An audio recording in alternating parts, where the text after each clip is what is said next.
Hello दोस्तों, कैसे हैं आप सभी? स्वागत है आपका एक नए वीडियो में, जो है लुसेंट का संपूर्ण निचोड़ विगत वर्षों में पूछे गए 1000 प्लस प्रश्न, जो कि आपके 2023 और 2024 एग्जाम में जो लगातार आपके प्रश्न पूछे गए हैं, उनकी ये सीरीज है, जिसे आप लोग अवश्य देखें। लगभग 1000 प्लस प्रश्नों को आप देखने वाले हैं। 2023-24 की सभी परीक्षाओं में पूछे गए प्रश्नों का ये संकलन है, तो पूरा वीडियो अवश्य देखिएगा। सारे एग्जाम में आपको जो है पूछे गए जो प्रश्न हैं 1000 plus PYQs, one liner facts up to जो है अगस्त 2024। चलिए, लास्ट में कुछ सितंबर तक के जो पेपर हुए हैं सब ऐड किए हुए हैं इसमें हम। संगम काल के दौरान पांड्य साम्राज्य का कौन सा शहर बंदरगाह शहर के रूप में जाना जाता है? तो ये आपका कोरकई पोर्ट है, और ये CPO-SI 27/6 जो पेपर हुआ था आपका, उसमें पूछा गया था।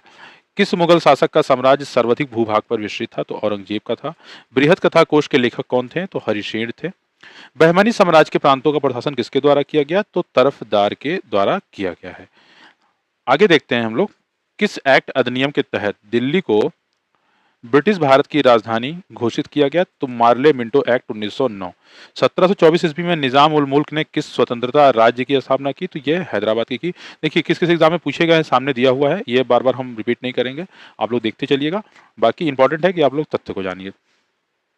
प्राचीन भारत के इतिहास में शासकों के नाम व चित्रयुक्त प्रथम सिक्के किसके द्वारा जारी किए गए? तो हिंद यूनानी के द्वारा जारी किए गए। अगला आपका है, प्राचीन भारतीय शिलालेख के अंतर्गत पश्चिमोत्तर के शिलालेखों में प्रयुक्त खरोष्टी लिपि को किसकी सहायता से पढ़ा गया? तो ये आपका उस क्षेत्र के शासित हिंद यूनानी राजाओं के सिक्के की सहायता से। प्राचीन भारत में लंबाई के माप के संदर्भ में किस इकाई यूनिट का प्रयोग किया जाता था? तो ये अंगुल किया जाता था। भारत में प्राचीनतम शिलालेख अधिकतर किस लिपि में लिखे गए हैं? तो ब्राह्मणी व खरोष्ठी लिपि में लिखे गए हैं। दक्कन दक्षिण की जारवे संस्कृति वर्तमान किस राज्य के एक बड़े भूभाग पर विस्तृत है? तो ये महाराष्ट्र होगा इसका। भारतीय उपमहाद्वीप में ज्ञात लेखन की सबसे प्रारंभिक शैली का नाम क्या है? तो सिंधु लिपि है, आपका सिंधु लिपि होगा। ठीक है, चलिए आगे हम लोग देखते हैं। आगे की तरफ, किस प्रसिद्ध शिलालेख में उल्लेख है कि कलिंग शासक खारवेल ने अपने शासन के 11वें वर्ष तमिल राज्य के संग त्रामी राज से संग्राम को नष्ट कर दिया था? तो हाथी गुम्फा शिलालेख से। बादामी या वातापी चालुक्य मूल रूप से किस शक्ति के अधीन थे? तो ये कदम शक्ति के अधीन थे। पूरा पाषाणिक औजारों के संदर्भ में कौन सा स्थल पत्थर के औजार निर्माण हेतु विख्यात है? तो कर्नाटक के गुलबर्ग, जो कर्नाटक में गुलबर्ग जिले में स्थित इसामपुर। ठीक है, आगे बढ़ते हैं हम लोग। प्रागैतिहासिक पुरातात्विक स्थल विक्रम खोल गुफा कहाँ स्थित है? तो ये आपका उड़ीसा में स्थित है, ये ध्यान रखेंगे। चलिए आगे प्रश्न की तरफ हम लोग चलते हैं, बढ़ते हैं, देखते हैं और क्या क्या दे रखा है इंपॉर्टेंट। अभी हम लोग इतिहास के प्रश्नों को देख रहे हैं। हड़प्पा सभ्यता में समाधान अनुष्ठान के संदर्भ में हड़प्पावासी मृतकों के साथ क्या नहीं दफनाते थे? तो ये आपका दर्पण नहीं दफनाते थे, ये ध्यान रखेंगे आप लोग। इसके बाद आपका प्राचीन जैन व बौद्ध ग्रंथों के अनुसार कितने महाजनपद थे? तो 16 महाजनपद थे। बार बार ये क्वेश्चन रिपीटेड है। भारत में लगभग 16 शताब्दी ईसा पूर्व में शहरी केंद्रों का उद्भव हुआ। ये सभी केंद्र कहाँ स्थित हैं? तो प्रमुख नगर आवागमन मार्ग पर ये स्थित हैं। आगे देखते हैं हम लोग, मेगाओं की गुफाएं, जिन्हें हजारों बुद्धों की गुफाएं भी कहा जाता है, किस देश में स्थित है? तो ये चीन में स्थित है। बौद्ध धर्म के संस्थापक गौतम बुद्ध का जन्म कब हुआ था? तो 563 ईसा पूर्व नेपाल की तराई लुम्बिनी में हुआ था। ठीक है, और 483 ईसा पूर्व में इनकी मृत्यु जो है आपका कुशीनगर के समीप जो है इनकी मृत्यु हो गई थी। ठीक है, गौतम बुद्ध के पिता किस गढ़ से संबंधित थे? तो ये शाक्य गढ़ से संबंधित है। जैन धर्म के श्वेतांबर संप्रदाय के संस्थापक कौन थे? तो स्थूलभद्र जो थे वो श्वेतांबर संप्रदाय के संस्थापक थे, ध्यान रखे रहिएगा। कौन सा मौर्यकालीन शिलालेख वर्तमान भारत में स्थित नहीं है? मौर्यकालीन शिलालेख की बात है तो गांधार शिलालेख अब ये वर्तमान भारत में स्थित नहीं है। प्रभावती गुप्त गुप्त साम्राज्य की किस शासक की पुत्री थी? तो ये चंद्रगुप्त द्वितीय की पुत्री थी। सेकंड याद रखे रहेगा, द्वितीय की पुत्री थी। ठीक है, आगे देखते हैं, गुप्तकालीन प्रसिद्ध देवगढ़ मंदिर कहाँ स्थित है? तो ये आपका उत्तर प्रदेश के ललितपुर जिले में स्थित है, ये ध्यान रखेंगे। उत्तर प्रदेश के कहाँ पे? तो ललितपुर जिले में। मथुरा के निकट स्थित एक मंदिर में किन शासकों की विशाल मूर्तियां प्रतिष्ठापित पाई गई हैं? तो ये कुषाण शासक हैं। बौद्धकालीन बाघ गुफाओं के चित्रों में दर्शाया गया हल्लीस लास्त किससे संबंधित है? एक लोक नृत्य शैली से है। किस चोल शासक ने मेगापट्टनम में बौद्ध विहार के निर्माण के लिए श्री विजय के शैलेंद्र राजा को प्रोत्साहित किया? तो राजा राम प्रथम ने। ठीक है, विष्णु, जो आपके सिंह विष्णु व महेंद्र वर्मन के शाही चित्र ममलापुरम में किस गुफा मंदिर में मिले हैं? तो आदिवराह गुफा में मिले हैं। संगम काल के पांड्य साम्राज्य की राजधानी मदुरै का उल्लेख अर्थशास्त्र में किसके रूप में किया गया है? तो उत्तम सूती वस्त्रों के निर्माण के रूप में किया गया है। मूर्तिकला के संबंध में भगवान शिव का दक्षिणमुखी रूप क्या दर्शाता है? तो जगत गुरु, यूनिवर्सल टीचर। ठीक है, जगत गुरु दिखाता है और जगत गुरु को क्या बोलते हैं? यूनिवर्सल टीचर भी बोला जाता है। प्रसिद्ध पुस्तक अर्थशास्त्र के अंतर्गत मौर्य काल में कौन सा क्षेत्र अपने सोने व कीमती पत्थरों के लिए प्रसिद्ध था? तो यह दक्षिण भारत। ठीक है, तो जो लोग चैनल पे नए जुड़े हों सक्सेस विद विक्रम के साथ, वो लोग चैनल को सब्सक्राइब कर लीजिए और एक बार वीडियो को अवश्य लाइक कर लीजिएगा इस तरीके के अच्छे अच्छे वीडियोस पाने के लिए। और बाकी और सारी क्लासेस हैं जो कि लाइव चलती हैं, प्रैक्टिस सेट वगैरह, ठीक है, करंट अफेयर की प्रैक्टिस सेट ऑलरेडी लाइव चलती हैं, तो सब कुछ आप देख सकते हैं हमारे चैनल पर विजिट करके सक्सेस विद विक्रम करके आप सर्च कीजिएगा। और बता दें, आज से मेरा टेलीग्राम चैनल भी शुरू कर दिया गया है नवरात्रि के प्रथम दिवस से, और सक्सेस विद विक्रम करके आप टेलीग्राम पे जाके टेलीग्राम इंस्टाग्राम पे आप जाके सर्च करेंगे, ठीक है, तो वहाँ पे आपको जो है इंस्टाग्राम पे मिल जाएगा। टेलीग्राम पे ऑलरेडी चैनल है आपका सक्सेस विद विक्रम के साथ, वहाँ भी आप जुड़ सकते हैं। सारे अपडेट्स आपको वहाँ पे लगातार मिल जाते हैं, क्लासेस वगैरह या जो इंपॉर्टेंट नोटिस वगैरह हैं या करंट अफेयर वगैरह हैं। आगे देखते हैं, दक्षिण भारत में किस राजवंश ने अपने दस्तावेज पहले प्राकृत भाषा के बाद से संस्कृत भाषा में जारी किए हैं? तो तोंडई मंडलम के पल्लव ने। ठीक है, तोंडई पल्लवम के मंडल ने। मिहिर भोज के ग्वालियर प्रशस्ति का लेखक कौन था? तो ये बालादित्य था। ठीक है, बालादित्य था। आगे देखते हैं हम लोग, गुप्त काल में कोटि वर्ष के अधिष्ठान अधिकरण का सदस्य कौन है? ठीक है, अधिकरण का सदस्य कौन है बताना है आपको। तो ये आपका सार्थवाह प्रथम, कायस्थवाह प्रथम कुलिक। काकतीय साम्राज्य की शासकीय रुद्रमा देवी को किस अन्य नाम से जाना जाता था? तो ये राय गज केसरी। दिल्ली सल्तनत काल के दौरान हीरे का खनन किस स्थान पर किया जाता है? तो ये पटना एमपी में, मध्य प्रदेश में है। मेवाड़ के शासक के गुजरात पर अपनी विजय के स्मरणोत्सव में किस स्तंभ का निर्माण कराया था? तो कीर्ति स्तंभ चित्तौड़ में कराया था। ठीक है, तो ये जाने रहिएगा सक्सेस विद विक्रम। आगे देखते हैं हम लोग, मेवाड़ के शासक राणा कुंभा ने किस लेखक की प्रसिद्ध पुस्तक पर भाष्य लिखा था? तो जयदेव की पुस्तक गीत गोविंद पर। प्रसिद्ध मोरक्को यात्री इब्न बतूता किसके शासनकाल में भारत आया था? तो मोहम्मद बिन तुगलक के। इब्न बतूता द्वारा वर्णित भारत के डाक व्यवस्था के अंतर्गत अश्वरोही डाकियों को क्या कहा जाता था? तो उल्लू कहा जाता था। कौन सा ग्रंथ जो है चक्रपाणी दत्त द्वारा सुश्रुत संहिता पर लिखा गया भाष्य है? तो शब्द चंद्रिका है। आगे देखते हैं, प्रसिद्ध फारसी यात्री अब्दुल रज्जाक संगम वंश के किस शासक के शासनकाल में भारत यात्रा पर आया था? तो देवराय द्वितीय है, 1422 से 1446। विजयनगर साम्राज्य के किस शासक ने अपने शासनकाल के आरंभ वर्षों में उड़ीसा के शासकों के विरुद्ध कूच किया था? तो कृष्णदेवराय ने तुलु वंश के विरुद्ध 1509 से 1529। ठीक है, तुलु वंश के थे। चलिए, विजयनगर साम्राज्य के शासक कृष्णदेवराय द्वारा सुल्तान महमूद शाह को पुनः सत्ता में स्थापित कर कौन सी उपाधि धारण की? तो यमन राज स्थापना आचार्य।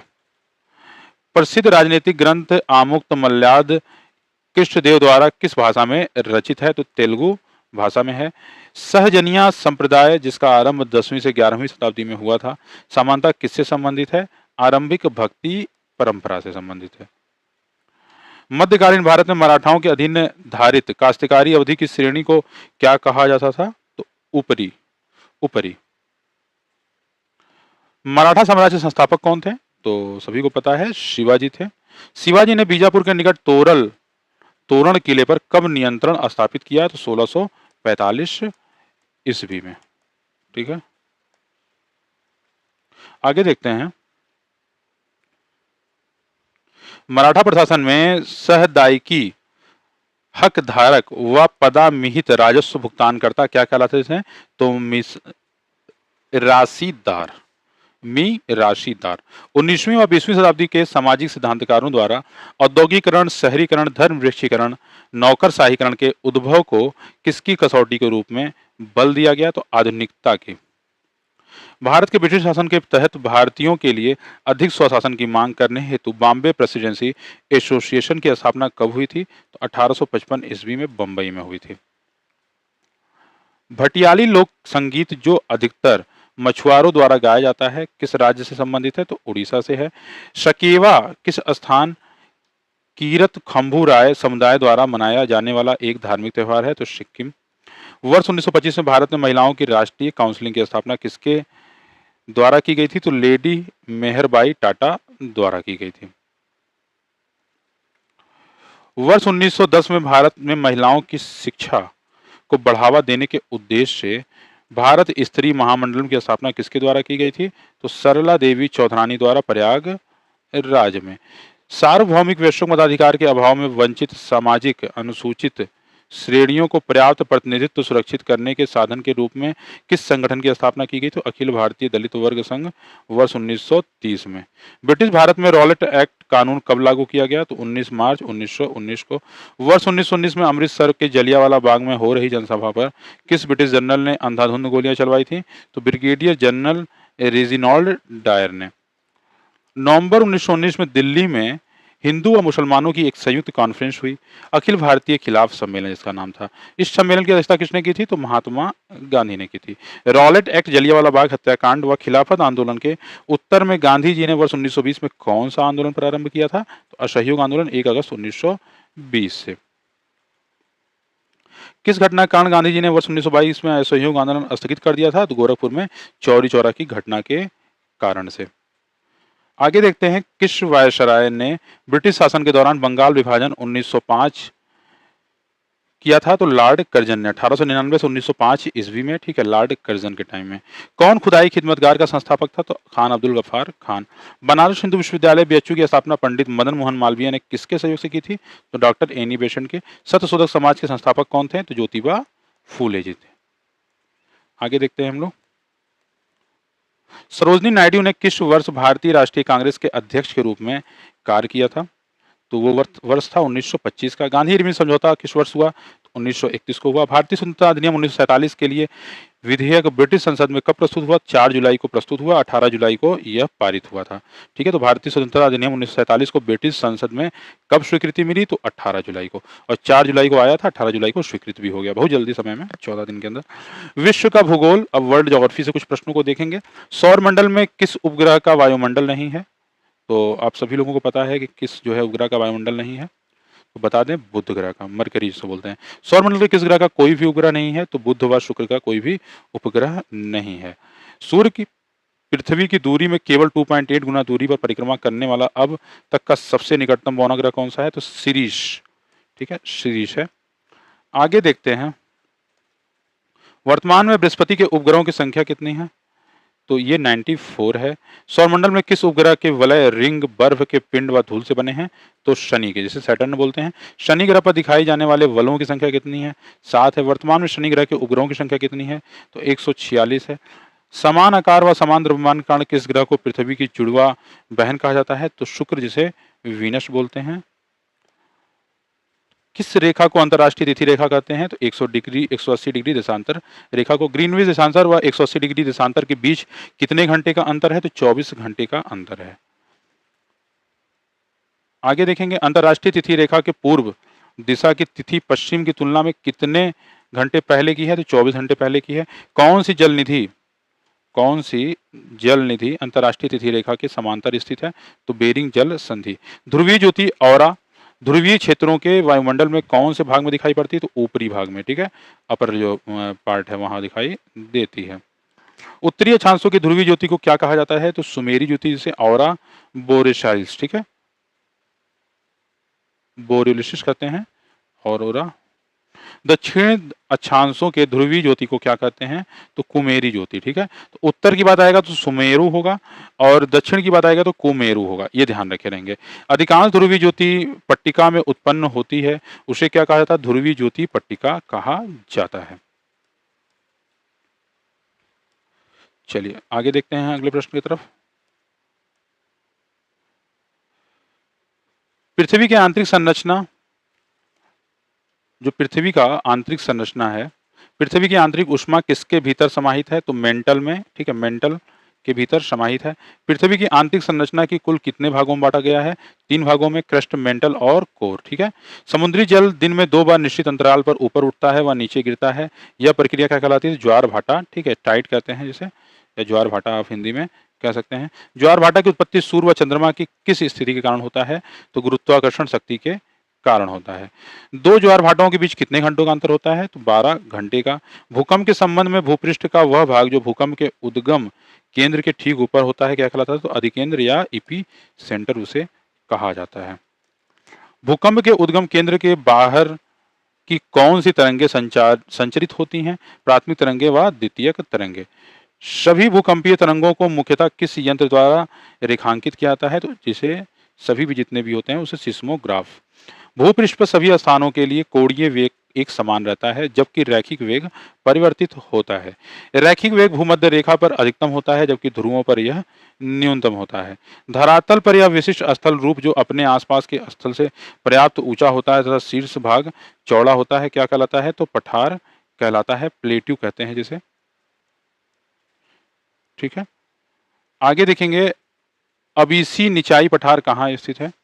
तो ये आपका इथोपिया अफ्रीका में स्थित है अबीसी निचाई पठार। पेंटागोनिया पठार कहाँ स्थित है? तो अर्जेंटीना व चिली देश की सीमा पर अर्जेंटीना में स्थित है। अफ्रीकी महाद्वीप का सबसे छोटा पर्वत शिखर कौन सा है? तो माउंट किलिमंजारो, जिसका ऊंचाई आपका 5895 मीटर है। अरब प्रायद्वीप में कितने देश शामिल हैं आपके? तो 7 देश हैं, Saudi Arab, Yemen, Oman, Kuwait, Bahrain, Qatar व यूएई। अधिक वर्षा व शीत के मृत शीत तक परिवर्तित होने वाले तापमान किस प्रकार के वनों की विशेषता है? तो शीतोष्ण वन। शीतोष्ण वनों की मुख्य रूप से पर्णपाती वृक्ष मैपल, ओक, बीचवुड व हिकारी कहा जाता है। किस महाद्वीप की औसत ऊंचाई विश्व के अन्य सभी महाद्वीपों की तुलना में सबसे अधिक है? तो अंटार्कटिका महाद्वीप। अंटार्कटिका महाद्वीप की सबसे ऊंची चोटी कौन सी है? तो माउंट विंसन है। किस प्रकार का प्रतिरूप सेटलमेंट झील के चारों ओर निर्मित होता है? तो वृत्ताकार। आगे प्रश्नों को देखते हैं। प्रश्नों की सीरीज में काफी ज्यादा प्रश्न हैं, ठीक है, और जो कि सब बहुत इंपॉर्टेंट है। एक बार फिर से बता दें कि जो है आप लोग जो लोग नए जुड़े हो चैनल पे, चैनल को सब्सक्राइब कर लीजिएगा। एक बार चैनल पर विजिट करके आप लोग जितनी भी एग्जाम की तैयारी कर रहे हो, किसी भी एग्जाम की, सबसे रिलेटेड करंट अफेयर की क्लासेस, आपकी जीके जीएस की क्लासेस, हिंदी की क्लासेस, सब कुछ प्रॉपर तरीके से कराई जाती हैं। जाके आप एक बार विजिट करके टेस्ट सीरीज वगैरह देख लीजिए, ठीक है। किस प्रकार के प्रतिरूप सेटलमेंट मानव बस्तियों के किनारे, सड़कों व रेल लाइनों के किनारे होता है? तो रैखिक प्रतिरूप, और सब कुछ फ्री ऑफ कॉस्ट है, ठीक है। तो सक्सेस विद विक्रम चैनल पर आप विजिट कीजिए, जाके आप लोग जो है वीडियोस का लाभ उठाइए, और सब कुछ फ्री ऑफ कॉस्ट है। बता दें इंस्टाग्राम चैनल भी बना दिया गया है सक्सेस विद विक्रम के नाम से, और टेलीग्राम चैनल ऑलरेडी बना हुआ है। इंस्टाग्राम चैनल आप ही लोग के कहने पे बनाया गया है, जिससे कि आप लोग डायरेक्ट हमसे जुड़ सकें। वे द्वीप जो तटीय क्षेत्र से दूर अपतटीय क्षेत्र में बनते हैं क्या कहलाते हैं? तो रोधिक या बैरियर द्वीप कहलाते हैं। किस प्रकार के कच्छ रोधिक बैरियर द्वीपों को मुख्य रूप से पृथक करते हैं? तो लैंगून या उथले कच्छ। किस प्रकार के द्वीप स्थानिक बस्तियों के लिए खतरनाक होते हैं क्योंकि ये झंझावात व हरिकेन द्वारा आसानी से बह जाते हैं? तो रोधिका बैरियर द्वीप। किस प्रकार के मेघ हिम के क्रिस्टलों के ऊंचे पतले फूले हुए सफेद मेघ की लहरों की तरह दिखाई देते हैं? तो पच्छाम कपासी मेघ इसका नाम है। पच्छाम कपासी मेघ भूपृष्ठ से कितनी ऊंचाई पर दिखाई देते हैं? तो 20,000 फुट से 40,000 फुट के बीच में। रूप के आधार पर बादल या मेघ कितने प्रकार के होते हैं? तो ये 4 प्रकार के। पश्चाम, पश्चाम स्तरीय, पश्चाम कपासी किस प्रकार के मेघों के प्रकार हैं? तो ऊंचे बादल के। वर्षा स्तरीय बादलों का रंग किस प्रकार का होता है? तो काले या गहरे रंग का होता है। सतह से ऊंचाई के आधार पर बादलों का आरोही क्रम बताना है। तो वर्षा मेघ स्तरीय, इससे बड़ा आपका मध्य स्तरीय मेघ है, पश्चाम कपासी मेघ है, पश्चाम शीर्ष मेघ है। जब दो भिन्न प्रकार की वायु राशियां मिलती हैं तब उनके मध्य सीमा क्षेत्र को क्या कहते हैं? तो वाताग्र फ्रंट्स बोलते हैं। वाताग्र क्षेत्र में गतिमान होता है, वहां के मौसम में क्या बदलाव होता है? धीमा बदलाव होता है, मतलब स्लोली स्लोली बदलाव होता है, ठीक है। कौन सा वाताग्र तटित झंझा से संबंधित है? तो शीत वाताग्र आपका। कौन सी वाताग्र की प्रमुख विशेषता है? तीव्र वायुदाब व तापमान प्रवणता यहाँ पाया जाता है। चापाकार टिब्बा किस प्रकार के बालू का टीला है? तो यह अर्धचंद्राकार है। चापाकार टिब्बे के दोनों ओर के छोर क्या कहलाते हैं? तो श्रिंग कहलाते हैं। रेगुर मिट्टी का निर्माण हुआ है उष्ण व आर्द्र परिस्थितियों के कारण दक्कनी बेसाल्ट लावा द्वारा। रेगुर मिट्टी का अन्य नाम क्या है? तो कपासीय मृदा, काली मृदा, काली कपासी मृदा। किसी दिए गए स्थान पर किसी विशेष दिन की अपेक्षिक आर्द्रता को कैसे निर्धारित किया जाता है? यदि तापमान व निरपेक्ष आर्द्रता दोनों के लिए दोनों दिए गए हों, ठीक है। किसी स्थान की अपेक्षिक आर्द्रता को निकालने का सूत्र क्या है? तो अपेक्षिक आर्द्रता बराबर किसी ताप पर वायु में उपस्थित जलवाष्प की मात्रा, उसी ताप पर उसी वायु की जलवाष्प शोषण की क्षमता। किस प्रकार की घास भूमि या ग्रासलैंड मध्य अक्षांशीय क्षेत्रों व महाद्वीपों के भीतर भागों में पाए जाते हैं? तो स्टेपीज घास भूमि एशिया, जो कि एशिया और यूक्रेन में है। अगले प्रश्न की तरफ चलते हैं। शीतोष्ण कटिबंधीय घास भूमियों की विशेषता क्या है? तो उष्ण ग्रीष्मकाल व ठंडा शीतकाल तथा अपेक्षाकृत कम वर्षा। वायु का तापमान भूपृष्ठ से कितनी मानक ऊंचाई पर मापा जाता है? भूपृष्ठ से 1.2 मीटर से 4 फुट की ऊंचाई पर। वातावरण में ऊंचाई बढ़ने के साथ तापमान में घटने की औसत दर को क्या कहते हैं? पर्यावरणीय तापमान ह्रास कहते हैं। वायु अपरदन द्वारा किस प्रकार के स्थल रूप निर्मित होते हैं? तो ये स्टैक व ज्यूगेन। कोपेन जलवायु वर्गीकरण के अनुसार BW से क्या तात्पर्य है? तो BW से आपका मरुस्थलीय जलवायु। उत्तरी गोलार्ध के चक्रवातों के घूमने की दिशा क्या होती है? तो घड़ी की सुई के घूमने की दिशा के विपरीत होती है। और दक्षिणी गोलार्ध में उसी के घड़ी के सुई के घूमने की दिशा में होती है। चक्रवात प्रायः किस मौसम के संबंध हैं? तो मेघाच्छासन व वर्षा। मेघाच्छासन या वर्षा। चलिए आगे प्रश्नों की तरफ चलते हैं। एक बार सभी लोग वीडियो को लाइक कर दीजिएगा जो लोग वीडियो देख रहे होंगे। हिंद व दक्षिण प्रशांत महासागर में आने वाले चक्रवातों को क्या कहा जाता है? उष्णकटिबंधीय चक्रवात। वह स्थान जहां उष्णकटिबंधीय चक्रवात तट को पार करके जमीन पर पहुंचते हैं क्या कहलाते हैं? तो चक्रवात लैंड फॉल कहलाते हैं। ग्रेट बैरियर रीफ किस देश के तट पर स्थित है? तो ऑस्ट्रेलिया। तारामंडल उर्सा मेजर को किस नाम से भी जाना जाता है? तो द ग्रेट बैरियर के नाम से जाना जाता है। हमारे सौरमंडल में सूर्य 8 ग्रह और 205 चंद्रमा शामिल हैं। सौर मंडल में ग्रहों की क्रम में मंगल और शनि के बीच कौन सा ग्रह आता है? तो बृहस्पति आता है। बुध और पृथ्वी के बीच ग्रह के साथ सौर मंडल के ग्रहों के क्रम में शुक्र है सॉरी बुध और पृथ्वी के बीच जो है शुक्र अवस्थित है। सूर्य द्वारा पृथ्वी की सतह के साथ कितना कोण बनता है? तो 32 मिनट का। सौर मंडल में पहले हेलियो सेंट्रिक मॉडल का प्रस्ताव किसने दिया था? तो निकोलस कोपरनिकस ने। पृथ्वी की प्रपट्टी में पाई जाने वाली सबसे प्रचुर मात्रा धातु कौन सी है? तो एल्युमिनियम है। पृथ्वी की प्रपट्टी में पाया जाने वाला सबसे प्रचुर तत्व आपका ऑक्सीजन है। पृथ्वी का सबसे घना पदार्थ कौन सा है? तो ऑस्मियम है। पृथ्वी ग्रह का प्राकृतिक उपग्रह कौन सा है? तो चांद है। पूर्णिमा को प्रथम दिन मानते समय चंद्रमा किस दिन अदृश्य हो जाता है? तो 15वें दिन। ग्रेट बियर का नाम क्या है? तो उर्सा मेजर। चलिए आगे देखते हैं प्रश्नों को। ब्रह्मांड में दूसरा सबसे प्रचुर तत्व कौन सा है? हीलियम है। बिग बैंग सिद्धांत किसके द्वारा प्रतिपादित किया गया था? George Lemaître. मिल्की वे क्या है? तो आकाशगंगा। देखिए सब आरआरबी एनटीपीसी में पूछे गए प्रश्न हैं। सूर्य के सबसे बाहरी क्षेत्र को किस रूप से जाना जाता है? तो कोरोना। पृथ्वी का आकार ज्यूवाइड है। पृथ्वी पर ऊर्जा का परम स्रोत कौन सा है? तो सूर्य है। किस ग्रह का चंद्रमा है जिसका नाम गैनीमीड है? तो बृहस्पति की चंद्रमा का नाम गैनीमीड है। विशालकाय तूफान जिसे महान लाल धब्बे के रूप में जाना जाता है किस ग्रह से जुड़ा हुआ है? तो बृहस्पति से जुड़ा हुआ है। किस ग्रह को पृथ्वी के जुड़वा के रूप में जाना जाता है? तो वीनस को। पृथ्वी के आकार में कौन सा ग्रह निकटतम है? तो वीनस है। भारतीय मानक समय IST ग्रीनविच मीन टाइम से कितने घंटे आगे है? 5.5 घंटे। सूर्य का प्रमुख तत्व है हाइड्रोजन। प्लूटो के चंद्रमा का नाम क्या है? तो चेरन है। भारत में वर्ष का सबसे छोटा दिन किस तारीख को रहने की संभावना रहती है? तो 22 दिसंबर को होता है। किस ग्रह का नाम रोमन देवी के नाम से रखा गया है? तो वीनस का। प्लूटो की खोज किस वर्ष की गई थी? 1940 में। पहले प्लूटो एक ग्रह हुआ करता था, ठीक है, अब उसे ग्रह की श्रेणी से हटा दिया गया, क्षुद्र ग्रह कर दिया गया। भारत का भूगोल देखते हैं। भारत में कौन सा राज्य सबसे अधिक राज्यों के साथ सीमा साझा करता है? तो उत्तर प्रदेश 8 राज्यों के साथ। कौन सी नदी भारत के दिहांग नाम में प्रवेश करती है? तो त्वेन शपो नदी तिब्बत से इसका उद्गम होता है। कौन सी झील भारत में पूर्वी तट पर स्थित खारे पानी की सबसे बड़ी लैगून झील है? तो चिल्का झील है। भारत श्रीलंका किस संकीर्ण जल डमरू स्टेट द्वारा अलग होते हैं? तो पाक जल डमरू व मन्नार की खाड़ी के द्वारा। भारत कितने देशों के साथ समुद्री सीमा साझा करता है? तो 2 देशों के साथ, श्रीलंका व मालदीव। भारत के उत्तर-पश्चिम सीमा किन देशों के साथ लगती है? तो अफ़गानिस्तान व पाकिस्तान। भारत में किस राज्य की राजधानी भूमध्य रेखा से सर्वाधिक निकट है? तो गोवा की राजधानी पणजी।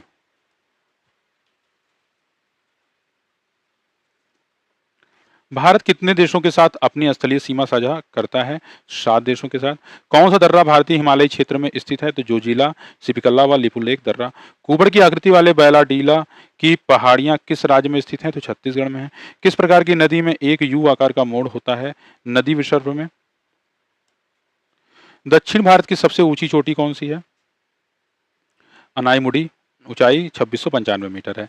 अनाईमुडी किस पर्वत श्रृंखला में स्थित है? तो नीलगिरी पर्वत श्रृंखला में। भारत का दूसरा सबसे बड़ा नदी बेसिन गोदावरी बेसिन है। गंगा नदी के बाद भारत की दूसरी सबसे लंबी नदी है आपका गोदावरी।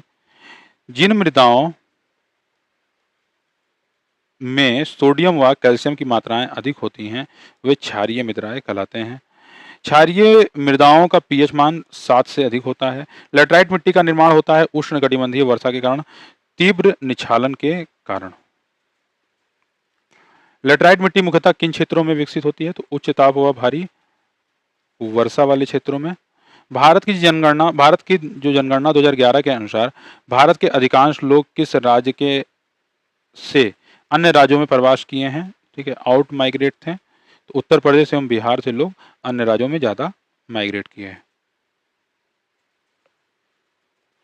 भारत का प्रायद्वीपीय पठार पहले किस महाद्वीप का भाग था? तो ये अफ्रीका का था। भारत के किस राज्य के शासित प्रदेश में प्रति हेक्टेयर नारियल की उत्पादकता सर्वाधिक है? तो लक्षद्वीप में है। दक्षिण पश्चिम मानसून के तत्काल बाद भारत में कौन सी फसल बोई जाती है? तो खरीफ की फसलें। खरीफ की फसलों के अंतर्गत आते हैं धान, गन्ना, तिलहन, ज्वार, बाजरा, मक्का, अरहर, कपास, मूंगफली व तिल। रबी की फसलें किस माह में बोई जाती हैं? तो अक्टूबर व नवंबर में। रबी की फसलों के उदाहरण हैं गेहूं, जौ, चना, मटर, सरसों, राई, आलू। भारत में किस राज्य में कुछ क्षेत्रों में 400 वर्ष पूर्व नहर सिंचाई की एक स्थानीय प्रणाली विकसित हुई थी जिसे कुल्ल कहा जाता है? तो यह हिमाचल प्रदेश में। अंगूर की खेती, उपज व कटाई को किस नाम से जाना जाता है? तो विटीकल्चर के नाम से। शुष्क भूमि कृषि के अंतर्गत किस प्रकार फसलों की खेती की जाती है? तो रागी, बाजरा, मूंग, चना, ज्वार एवं मूंगफली। हिमाचल प्रदेश में स्थित मणिकर्ण किसके लिए प्रसिद्ध है? तो ये भूतापीय ऊर्जा के लिए प्रसिद्ध है। ठीक है। भारत में जल परिवहन हेतु राष्ट्रीय जलमार्ग 2 किस नदी पर स्थित है?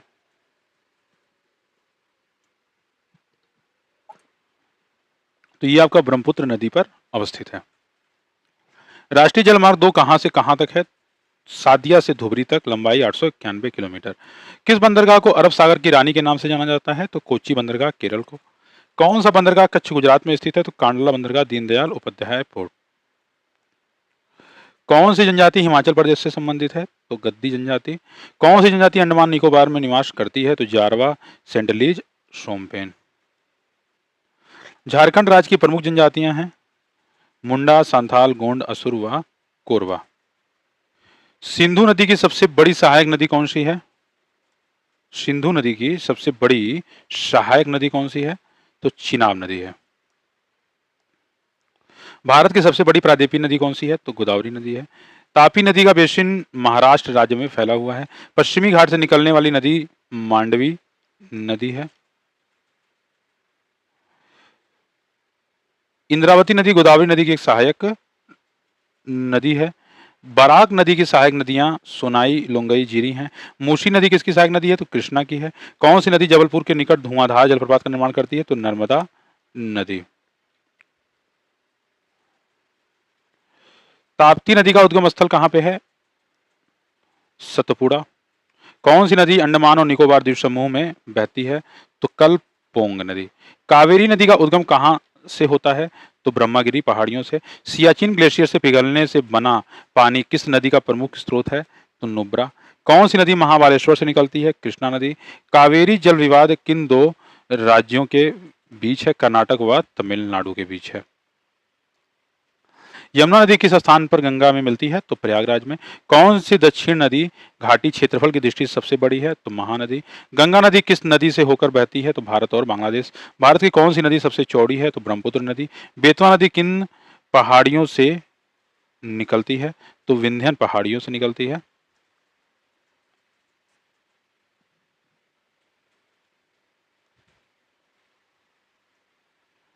पूरब से पश्चिम की ओर बहने वाली सबसे लंबी नदी कौन सी है? नर्मदा नदी है। नामीबिया से लाए गए चीतों को मध्य प्रदेश में स्थित क्रूनो नेशनल पार्क में पेश किया गया है।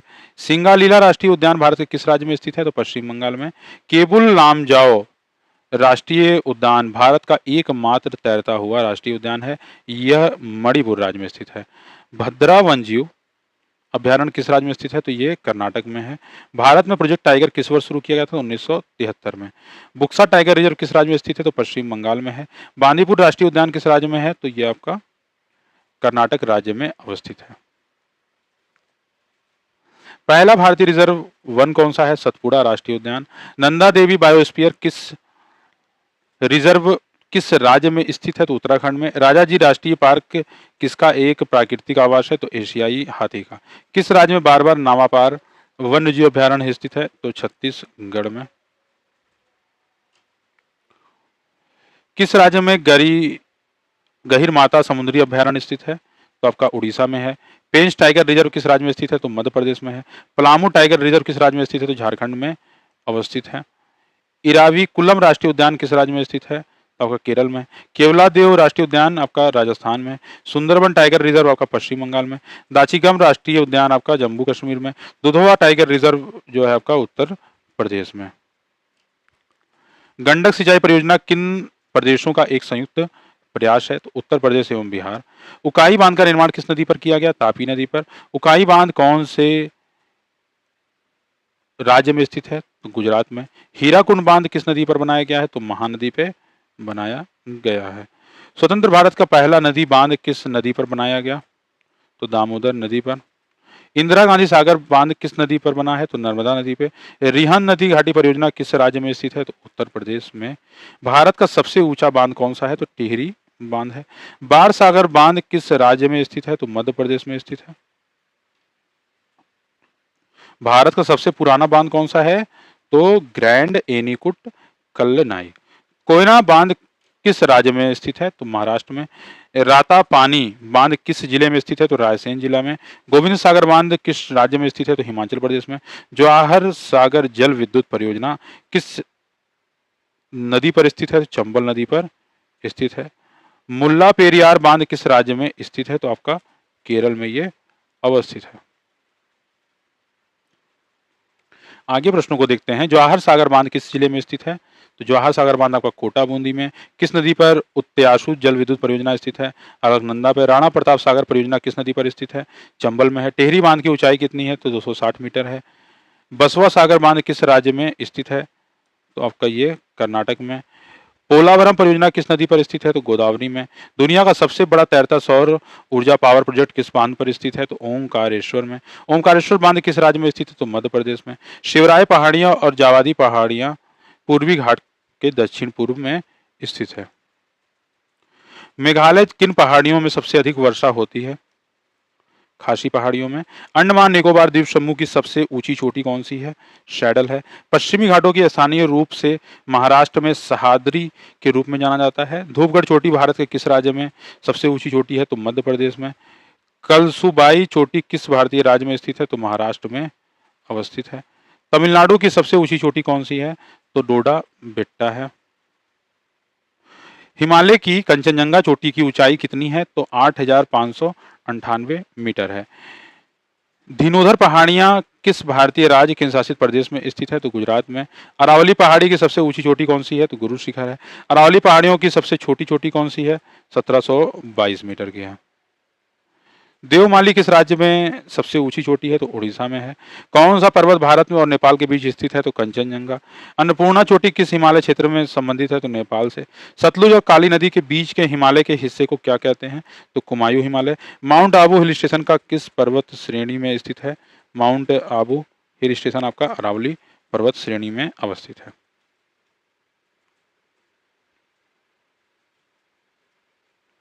चलिए आगे देखते हैं। ठीक है, एक सेकंड।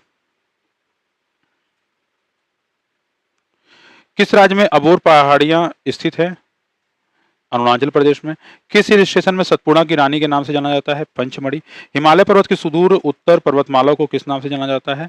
तो महा हिमालय। पालकोंड की पहाड़ियां किस राज्य में स्थित हैं? आंध्र प्रदेश में। दिलवाड़ा और जरगा पर्वत चोटियां किस राज्य में स्थित हैं? राजस्थान में स्थित हैं। दार्जिलिंग किस हिमालय के भाग में स्थित है? तो लघु हिमालय। किस श्रेणी को ऊपरी एशिया के रीढ़ के रूप में देखा जाता है? तो काराकोरम श्रेणी। भूटान के साथ भारत की सीमा रेखा की लंबाई कितनी है? 699 किलोमीटर। अफगानिस्तान के साथ भारत सीमा की लंबाई 106 किलोमीटर। 1963 में कौन सा राज्य एक अलग राज्य बनकर उभरा था? तो 1963 में नागालैंड की स्थापना की गई थी। कौन सा भारतीय राज्य उत्तर पश्चिम और दक्षिण में बांग्लादेश से घिरा हुआ है? त्रिपुरा। लाल नदी और नीली पहाड़ियों की भूमि के नाम से किस नाम से जाना जाता है? तो असम। सिलवासा किसकी राजधानी है? दादर और नगर हवेली। एशिया की सबसे बड़ी मीठे पानी की कोखुर झील कौन सी है? तो कनवर है। कौन सी झील हैदराबाद और सिकंदराबाद के जुड़वा शहरों को जोड़ती है? तो हुसैन सागर है। भारत में मीठे पानी की सबसे बड़ी झील कौन सी है? तो वुलर झील है।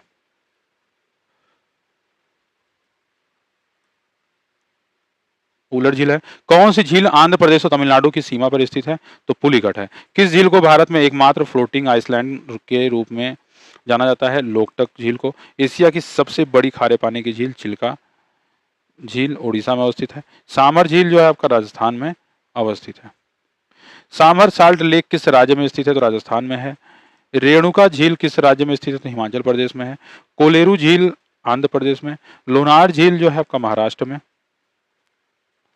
सबकी अवस्थिति है, कहाँ कहाँ पे अवस्थित है, और यही सब प्रश्न देखिए रिपीटेड होते हैं। पुष्कर झील राजस्थान के अजमेर में स्थित है। प्रसिद्ध वुलर झील एवं डल झील आपका जम्मू और कश्मीर में अवस्थित है। पूर्वोत्तर भारत में कौन सी झील मीठे पानी की सबसे बड़ी झील है? ये आपका लोकटक झील है।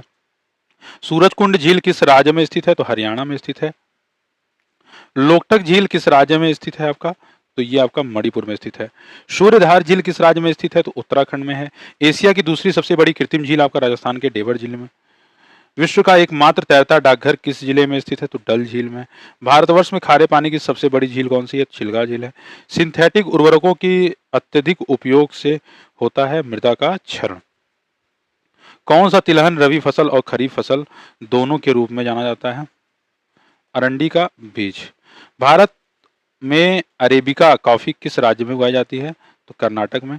भारत में पीली क्रांति तिलहन से संबंधित है। जूट को सुनहरा फाइबर के रूप में जाना जाता है। अंगूर की खेती कटाई विटिकल्चर कहलाती है। करनाल बंट रोग किस फसल से संबंधित है? तो ये आपका गेहूं से है। भारत में कॉफी का सबसे बड़ा उत्पादक राज्य कौन सा है? कर्नाटक है। भारत और पाकिस्तान के बीच की सीमा रेखा क्या कहलाती है? तो रेड क्लिफ रेखा। भारत के कौन से पड़ोसी देश का क्षेत्रफल सबसे कम है? तो भूटान का। भारत में पड़ोसी देशों की संख्या कुल कितनी है? तो टोटल 9 है। सिक्किम किन देशों के साथ सीमा साझा करता है? तो नेपाल, भूटान और चीन के साथ। अरब सागर का कौन सा द्वीपीय देश भारत का पड़ोसी है? तो मालदीव है ये। अंडमान निकोबार द्वीप समूह का पर इंदिरा पॉइंट किस देश के सबसे करीब है? तो ये इंदिरा पॉइंट आपका इंडोनेशिया से बहुत ही करीब है। किस राज्य में अबोर पहाड़ियां स्थित हैं आपका? तो ये आपका अरुणाचल प्रदेश में है। किस हिल स्टेशन को सतपुड़ा की रानी के नाम से जाना जाता है? तो पंचमढ़ी को। हिमालय पर्वत की सुदूर उत्तर पूर्व पर्वतमाला को किस नाम से जाना जाता है? तो महाविद्यालय के। पालकोंडा की पहाड़ियां किस राज्य में स्थित है? तो ये आपका आंध्र प्रदेश में। दिलवाड़ा और जरगा पर्वत चोटियां किस राज्य में है? तो राजस्थान में है। दार्जिलिंग किस हिमालय के भाग में स्थित है? तो लघु हिमालय के भाग में दार्जिलिंग अवस्थित है। किस श्रेणी को ऊपरी एशिया के रीढ़ के रूप में जाना जाता है? तो काराकोरम श्रेणी, इसको ऊपर भी करा चुके हैं। भूटान के साथ भारत की सीमा रेखा की लंबाई कितनी है? तो 699 किलोमीटर है। अफगानिस्तान के साथ भारत सीमा रेखा की लंबाई कितनी है? तो 106 किलोमीटर है। 1963 में कौन सा राज्य एक अलग राज्य बनकर उभरा था? तो नागालैंड था। कौन सा भारतीय राज्य उत्तर पश्चिम में दक्षिण में बांग्लादेश से घिरा हुआ है? त्रिपुरा है। लाल नदी और नीली पहाड़ियों की भूमि के किस नाम से जाना जाता है? तो असम के नाम से जाना जाता है। सिलवासा किसकी राजधानी है? तो दादर नगर हवेली की राजधानी है। एशिया की सबसे बड़ी मीठे पानी की गोकुड़ झील कौन सी है? तो कंवर है। कौन सा झील हैदराबाद के सिकंदराबाद का जुड़वा शहरों को जोड़ती है? तो हुसैन सागर। भारत में मीठे पानी की सबसे बड़ी झील कौन सी है? तो वुलर झील है। कौन सी झील आंध्र प्रदेश तमिलनाडु की सीमा पर स्थित है? तो पुलिकट झील है। किस झील को भारत में एकमात्र फ्लोटिंग आइसलैंड के रूप में जाना जाता है? तो लोकटक को। एशिया की सबसे बड़ी खारे पानी की झील चिल्का झील जो है आपका उड़ीसा में है। सामर झील आपका राजस्थान में है। सामर साल्ट लेक किस राज्य में है? तो राजस्थान में है। रेणुका झील किस राज्य में स्थित है? तो हिमाचल प्रदेश में। कोलेरू झील आपका कहाँ है? तो आंध्र प्रदेश। लोनार झील आपका महाराष्ट्र में अवस्थित है। ठीक है, देखिए सेम रिपीटेड क्वेश्चन है बार बार। अफगानिस्तान के साथ भारतीय सीमा 106 मोस्ट इंपॉर्टेंट है, स्टार मार्क कर लीजिएगा। किस देश के साथ भारत की सबसे लंबी अंतर्राष्ट्रीय सीमा लगती है? तो बांग्लादेश के साथ। भारत और भूटान के बीच की सीमा कितने भारतीय राज्यों से लगती है? तो 4। भूटान, चीन और म्यांमार की सीमा किस राज्य से जुड़ी हुई है? अरुणाचल प्रदेश से है। किस भारतीय राज्य में 3 और बांग्लादेश की सीमा है? तो त्रिपुरा में है। अरुणाचल प्रदेश में पहले ग्रीनफील्ड हवाई अड्डे का नाम क्या था? तो डोनी पोलो एयरपोर्ट। चंडीगढ़ अंतर्राष्ट्रीय हवाई अड्डे का नाम बदलकर क्या कर दिया गया? शहीद भगत सिंह इंटरनेशनल एयरपोर्ट कर दिया गया। कौन सा हवाई अड्डा पूरी तरह से जल और सौर ऊर्जा पर चलने वाला भारत का पहला हवाई अड्डा बन गया है? इंदिरा गांधी अंतर्राष्ट्रीय हवाई अड्डा, दिल्ली। पाकयोंग हवाई अड्डा किस राज्य में स्थित है? तो सिक्किम में है। वीर सावरकर हवाई अड्डा कहाँ स्थित है? अंडमान और निकोबार में स्थित है। नेताजी सुभाष चंद्र बोस अंतर्राष्ट्रीय हवाई अड्डा कहाँ स्थित है? तो कोलकाता में स्थित है। श्री गुरु रामदास जी अंतर्राष्ट्रीय हवाई अड्डा कहाँ स्थित है? तो अमृतसर में है। कौन सा भारतीय हवाई अड्डा विश्व का प्रथम हवाई अड्डा है जो पूर्ण तौर पर सौर ऊर्जा संचालित है? तो कोचीन हवाई अड्डा। चांगलो आदिवासी नृत्य नागालैंड के चांग जनजाति द्वारा किया जाता है। कुनबी नृत्य किस राज्य में जनजाति द्वारा किया गया? तो गोवा। मसाई लोग किस महाद्वीप के मूल निवासी हैं? तो अफ्रीका के। ओंगे आदिवासी समूह किस केंद्र शासित प्रदेश में निवास करती है? तो अंडमान और निकोबार में। अरुणाचल प्रदेश में लोसर उत्सव किस जनजाति द्वारा मनाया जाता है? तो मुनपा द्वारा। बोडो किस राज्य के मूल निवासी हैं? तो असम के हैं। नागालैंड की कौन सी जनजाति मीमकुट उत्सव मनाती है? तो कुकी जनजाति मीमकुट उत्सव बनाती है। आगे देखते हैं प्रश्नों की संख्या। 13वीं से 14वीं शताब्दी के दौरान पंजाब की कौन सी जनजाति का प्रभुत्व था? तो खोंखर। अपने 5 वर्षीय पुत्र वीर नारायण की ओर से शासन करने वाली रानी दुर्गावती किस जनजाति से संबंधित थी? तो गोंड जनजाति से संबंधित थी। घूमर नृत्य पारंपरिक रूप से किस जनजाति द्वारा किया जाता है? तो ये आपका भील जनजाति के द्वारा। मिसिंग जनजाति के लोग किस द्वीप पर निवास करते हैं? तो माजुली द्वीप पर। किस भारतीय राज्य ने निशी जनजाति का संबंध है? तो अरुणाचल प्रदेश। भूटिया जनजाति को अपने पारंपरिक भव्यता, कला और पाक शैली के लिए व्यापक रूप से जानी जाती है। किस राज्य में पाई जाती है? तो सिक्किम में। चेंचू अनुसूचित जनजाति भारत के किस राज्य से संबंधित है? तेलंगाना से। भूटिया भारत के किस राज्य से संबंधित है? संबंधित अनुसूचित जनजातियों में से एक है। तो उत्तराखंड में भूटिया को अनुसूचित जनजाति के नाम से जाना जाता है। कौन सी जनजाति पश्चिम बंगाल की प्रमुख जनजाति है और अधिकतर बांकुड़ा और पुरुलिया जिलों में पाई जाती है? संथाल है। भारत में नाथपा झाकड़ी बिजली संयंत्र कहाँ पे है? तो हिमाचल प्रदेश में है। भारत में अभ्रक का सबसे बड़ा उत्पादक राज्य कौन सा है? तो आंध्र प्रदेश है। विश्व का सबसे बड़ा कॉफी उत्पादक देश कौन सा है? तो ब्राजील है। भारत का कौन सा राज्य रबड़ का अग्रणी उत्पादक है? तो आपका केरल है। कौन सा दर्रा कुल्लू घाटी को हिमाचल प्रदेश, भारत के लाहौल और स्पीति घाटियों से जोड़ता है? तो रोहतांग पास। मालवा पठार से होकर कौन सी नदी बहती है? तो बेतवा। भारत का कौन सा त्रिकोणीय पठारीय क्षेत्र नर्मदा नदी के दक्षिण में स्थित है? दक्कन का पठार। भारत के झारखंड बंगाल कोयला बेल्ट में स्थित सबसे महत्वपूर्ण गोंडवाना कोयला क्षेत्र कहाँ स्थित है? तो दामोदर घाटी। और हैदराबाद शहर किस पठार में स्थित है?